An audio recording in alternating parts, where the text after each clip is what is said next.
Hello बच्चों, कल के इससे पहले वाले वीडियो में केमिस्ट्री का पार्ट 1 आया था और आज केमिस्ट्री का पार्ट 2 है पी ब्लॉक का।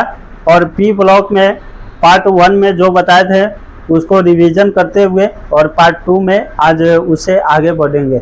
तो पार्ट 1 में हम केमिस्ट्री का बताए थे, थोड़ा बहुत यहाँ पर रिवीजन करते हैं, उसके बाद पार्ट 2 में चलते हैं। पार्ट 1 में बताए थे कि पी ब्लॉक में वर्ग 13 से लेके 18 तक का जितने भी वर्ग है वो पी ब्लॉक के अंतर्गत आते हैं। और इसमें कौन कौन सा तत्व आते हैं वो सारे तत्वों का नाम याद रखना है। कौन कौन सा है?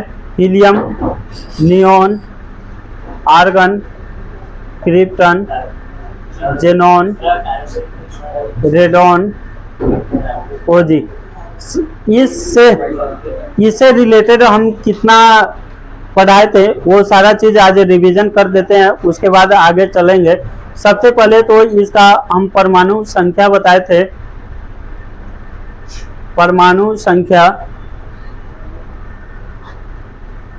संख्या को बताए थे ट्रिक द्वारा इसको निकालना, ना कि याद रखना। ठीक है, सबसे पहले परमाणु संख्या बताए थे, इसको इंग्लिश में एटॉमिक नंबर कहते हैं। दूसरा बताए थे इलेक्ट्रॉनिक कॉन्फ़िगरेशन बताए थे।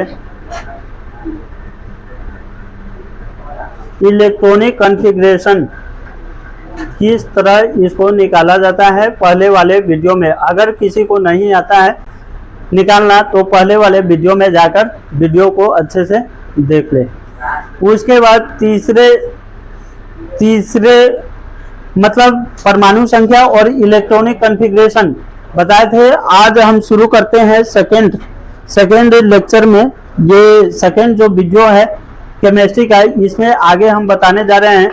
सबसे पहले जो आयनन त्रिज्या होते हैं, आयनन त्रिज्या जो होते हैं, आज का टॉपिक क्या डिस्कस करना है उसके बारे में लिखते हैं। आयनन त्रिज्या, इसको इंग्लिश में आयनिक रेडियस कहते हैं। आयनन त्रिज्या के बारे में बताएंगे।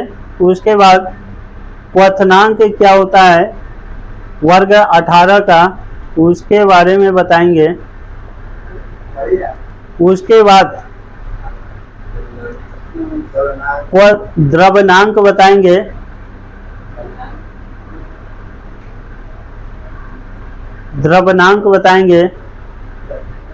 उसके बाद गलनांक बताएंगे।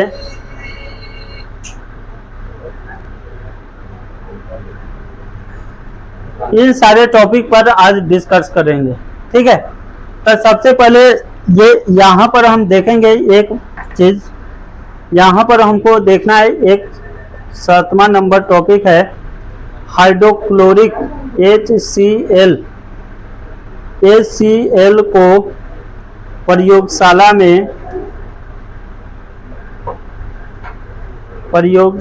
में कैसे तैयार किया जाता है इसके बारे में समझेंगे।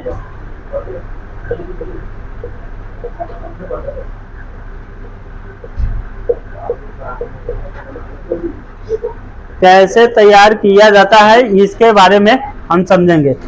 तो सबसे पहले यहाँ पर जो भी तत्व लिखा गया है इस तत्व के बारे में समझना है ध्यान से। इधर वाले जो टॉप टू बॉटम लिखा जाता है, ऊपर से जब नीचे लिखा जाता है टॉप टू बॉटम, टॉप को ऊपर, बॉटम को नीचे, टॉप टू बॉटम जब लिखा जाता है तो इसे हम क्या कहते हैं? आवर्त पीरियड। उसके बाद लेफ्ट टू राइट, लेफ्ट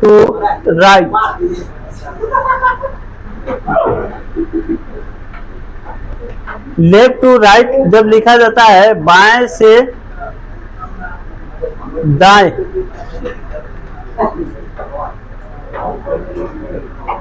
बाएं से दाएं जब लिखा जाता है तो इसे हम क्या कहते हैं, वर्ग कहते हैं, ठीक है।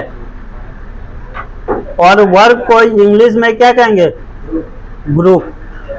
अब देखो यहाँ पर एक चीज देखना है कि कभी भी इसमें तुमको बोला जाएगा कि क्वथनांक ऊपर से जब नीचे आते हैं तो बढ़ेगा या घटेगा, इसमें बोला जाएगा, ठीक है। तो तुमको समझना है ऊपर से नीचे मतलब सबसे ऊपर कौन आ गया, हीलियम, और सबसे नीचे कौन आ गया, ओजी या रेडॉन। बात समझ में आया। बार बार तुमको इसमें जिक्र होगा ऊपर से नीचे या नीचे से ऊपर, तो तुमको समझ जाना है किसके बारे में बात हो रहा है, आवर्त के बारे में, पीरियड के बारे में। कभी भी बाएं से दाएं बात हो आवर्त सारणी में, पीरियोडिक टेबल में बाएं से दाएं बोला जाए तो तुमको किसके बारे में समझना है, वर्ग के बारे में समझना है। क्लियर है। तो हम तुमको यहाँ पर बताए भी थे पिछले क्लास में कि कभी भी जो अक्रिय गैस है इसको नोबल गैस बोला जाता है, और ये गैस काफी ज्यादा हल्का गैस होते हैं, इसलिए इसे उत्कृष्ट गैस माना जाता है। ये पानी में काफी ज्यादा कम घुलनशील होता है, मतलब पानी में न के बराबर घुलता है, इसीलिए इसको अग्निशामक यंत्र में हीलियम का इस्तेमाल किया जाता है। एक बात और बताए थे, ऑब्जेक्टिव का सबसे मस्त क्वेश्चन है, अक्सर 12th में पूछे जाते हैं। तुमसे पूछेगा कि हीलियम कौन सा ब्लॉक का तत्व है, तुम हीलियम को तुम परमाणु क्या बोलते हैं, इलेक्ट्रॉनिक कॉन्फ़िगरेशन जब लिखेगा तो वो एस ब्लॉक के अंतर्गत आएगा। तुम बोलेगा कि सर बताए थे कि जिसके कक्षक में एस आते हैं उसे एस ब्लॉक कहते हैं, लेकिन यहाँ पर अपवाद होता है कि हीलियम एस के अंतर्गत आते हुए भी इसको कौन सा ब्लॉक के अंतर्गत रखा गया है, पी ब्लॉक के अंतर्गत। तो इसको अपवाद में याद रखना है, ठीक है। अब इसमें हम तुमको बता रहे हैं कि इसका टॉप टू बॉटम जब ऊपर से जब नीचे ये चलते हैं तो इसका त्रिज्या क्या होगा, बढ़ेगा। ऊपर से जैसे जैसे नीचे आएगा आयनिक त्रिज्या इसका क्या होगा, बढ़ेगा। तो तुमसे एग्जाम में पूछेगा कि आयनन त्रिज्या का ऑर्डर क्या होता है अक्रिय गैस का, तो ऑर्डर क्या हो जाएगा, सबसे अधिक कौन सा हो जाएगा, मतलब बढ़ते क्रम में बताना है। तो सबसे कम कौन हो जाएगा, हीलियम, उसके बाद नियॉन, उसके बाद आर्गन, उसके बाद क्रिप्टन, उसके बाद जेनॉन, उसके बाद रेडॉन। बात समझ में आया। तो ये तुम्हारा आयनन त्रिज्या का क्या हो गया, बढ़ते क्रम। तो ये क्रम भी याद रखना है। आयनन त्रिज्या में क्या होता है, टॉप टू बॉटम जब ऊपर से जब नीचे आते हैं तो इसका क्रम क्या होता है, बढ़ता है। त्रिज्या का साइज बढ़ते जाता है, जैसे ऊपर से नीचे आएगा इसका त्रिज्या का साइज क्या होगा, बढ़ेगा।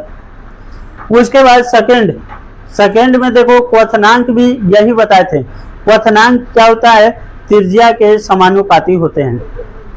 त्रिज्या के क्या होते हैं, समानुपाती होते हैं। यदि किसी का त्रिज्या हम बढ़ाते हैं तो उसका क्वथनांक भी क्या होता है, बढ़ता है।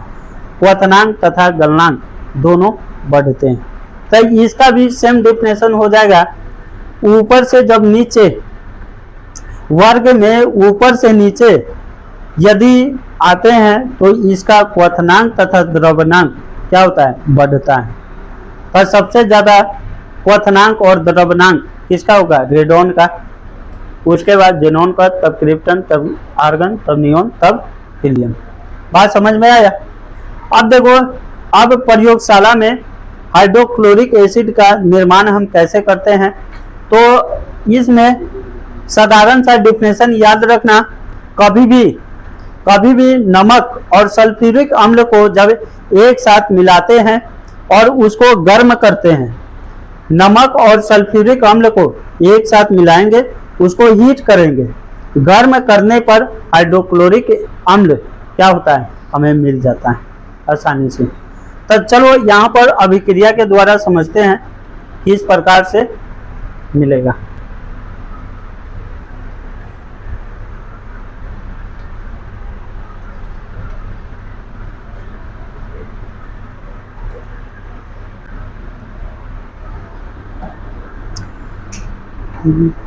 सबसे पहले क्या बोले हैं कि नमक का सूत्र क्या होता है, NaCl। इसमें किसको मिलाएंगे, सल्फ्यूरिक अम्ल का। सल्फ्यूरिक अम्ल का सूत्र क्या होता है, H2SO4। अब चलो इसको दोनों को मिलाकर क्या करना पड़ेगा, हीट। ये किसका साइन है, हीट का। ये साइन कभी भी दिया रहे तो समझना है कि इसको क्या किया जा रहा है, गर्म किया जा रहा है। जब इसको हम गर्म करते हैं तो ये क्या होता है, दो अभिक्रिया में क्या होता है, टूट जाता है। तो क्या बनेगा,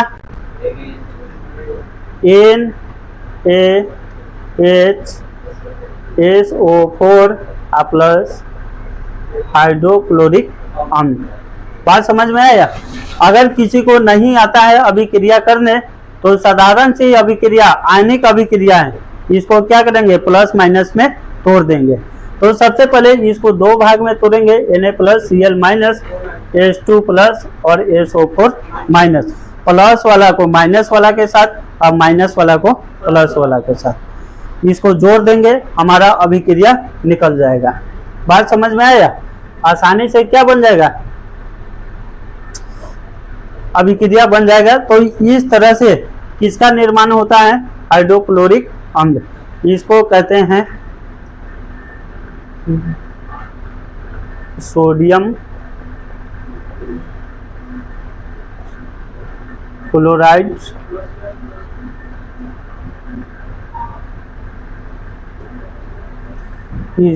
ये हो गया सल्फ्यूरिक अम्ल।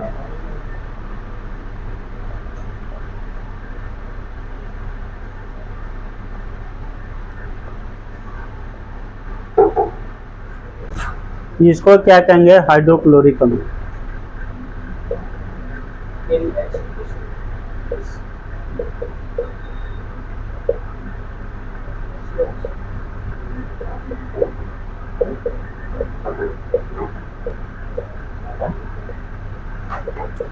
तो हाइड्रोक्लोरिक अम्ल का प्रयोगशाला में बनाया गया था।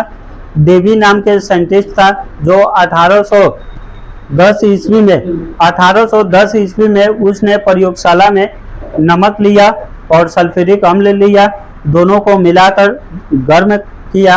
तो गर्म करने पर ये क्या हुआ, हाइड्रोक्लोरिक अम्ल हमें आसानी से प्राप्त हो गया। बात समझ में आया, क्लियर। तो ये 18 नंबर ये तुम्हारा जो पी ब्लॉक के 18 नंबर वर्ग है ये अब समाप्त हुआ। उसके बाद कल के क्लास में 17 नंबर वर्ग के बारे में पढ़ेंगे। Thank you.